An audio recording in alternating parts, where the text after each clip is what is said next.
한국방송통신사 오늘의 뉴스를 시작하겠습니다. 은수미 성남시장 2020년 신년기자회견이 6일 오전 11시 30분 시청 대회의실에서 열렸습니다.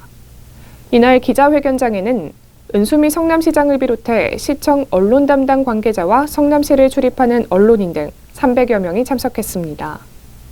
은수미 시장은 인사말을 통해 새해는 믿음이 없으면 결코 살 수 없다는 무신분립이라는 한자 성구를 언급한 뒤 글자의 의미처럼 어려운 환경 속에서도 끝내 이룰 수 있다는 굳은 결심으로 지역 발전과 주민 복리, 문화 육성을 위해 도전하는 한 해가 되도록 노력하자고 강조했습니다. 은 시장은 이어 창조의 도전은 보다 명료해진다고 말한 뒤 창업지원센터가 이달 중 판교 제2테크노밸리 기업성장센터에 오픈한다며 3월 중에는 바이오 헬스케어 분야, 벤처, 창업기업, 활동을 지원하는 곳이 가천대 내에 마련되며 4월에는 하이테크밸리 700평방미터에 소상공인을 위한 공동공간이 들어서고 오는 7월에는 판교 제2테크노밸리의 청년 창업인 주거 환경을 위한 창업주택 200호 입주도 이루어질 예정이라고 밝혔습니다.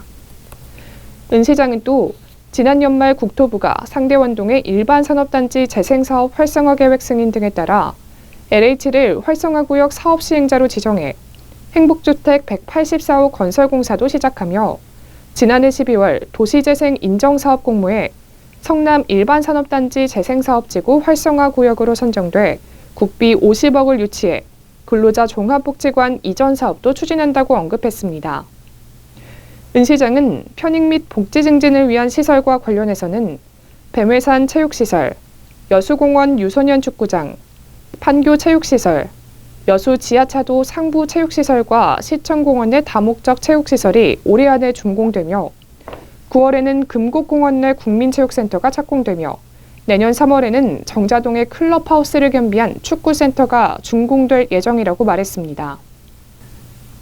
또한 3월 중 행정문화, 복지공간 확충을 위해 위례동 행정복지센터를 준공을 시작으로 신흥이동과 고등동, 순회이동, 정자일동의 행정복지센터를 내년 중 준공할 예정이라고 덧붙였습니다. 은 시장은 지역문화와 역사에 관해서는 시민들의 문화교류와 소통을 위한 플랫폼인 공공도서관을 개관하는 계획에 따라 복정도서관과 위례도서관을 1월부터 4월까지 차례로 개관하며 7월 중 순회도서관을 개관한다고 말했습니다. 계속해서 은 시장은 내년 12월 완공을 목표로 하는 제1공단 근린공원은 야외 공연장과 숲놀이터 등을 갖춘 원도심의 랜드마크로 육성시키고 시립박물관은 성남박물관 시민이 짓다라는 주제로 시민들의 의견을 모으고 있다고 발표했습니다. 특히 위례 3동선은 현재 국토부에서 사전타당성 조사 용역을 진행하고 있으며 지하철 8호선인 모란 판교역 연장 사업도 차질 없이 추진해 나가기로 했다고 말했습니다. 은 시장은 도시재생 사업과 관련해 올 하반기 중청년층 주거 환경 개선을 위해 단대동에 행복주택 60세대를 건립하고 청소년 및 청년, 여성, 노인을 위해 총 145억 원을 투입해 자율동아리 지원 사업과 안전교육, 4차 산업교육 등 15개 사업을 추진하며 청소년 대상 노동인권 교육 등 관련 사업도 지속적으로 펼쳐나가기로 했다고 계획을 발표했습니다. 기자회견문 발표에 이어 참석 언론사 관계자들과의 질의응답 시간도 있었습니다.